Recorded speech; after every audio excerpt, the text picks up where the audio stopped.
Guys, today I'm going to show you how to change a Volkswagen Passat.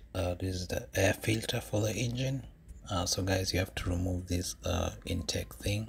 There are two small screws. You take them out, and then then you remove a fastener on the side, which is a clamp. You take it out from on the side. Is only one clamp, and then what's remaining just to pull out the cover. It has 4 point of where it's hooked up to the engine.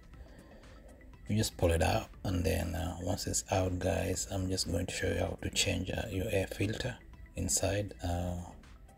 You look for a 20 Torx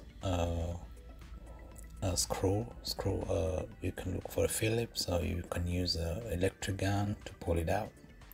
So this way the cover is resting on, guys. That's why I just showed you right now. So you take out the cover. These are the small 20 Torx. There are 5, 1 2 3 4 5. So you take them out, and then you flip it on the side, because the other end is just those are just locks. You just lock to it.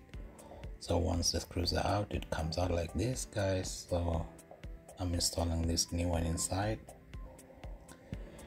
And then once this, guys, is done, I'm just gonna put it in, and then it's a bit tricky to put it in, guys. You normally to lock in here, guys, you be careful. You just lock it carefully, and then once it locks in well, you can use the Torx thing to get it in. So please, guys, pay attention how to lock it here. Sometimes it disturbs. It just gives it's a bit tough, but you just do it gently, and then it's going to go in.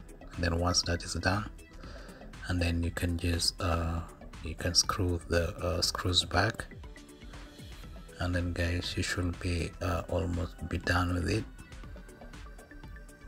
So what remains after you put the screws, the 1 2 3 4 5, once all the 5 go in, and then you're good to go. You can put back the cover, and then you can clamp back the clamps, and then you can put back the 2 screws, and then, guys, should be good to go. And then you just press it well so that it rests on the engine. It just gets into the hook. I hope this will help.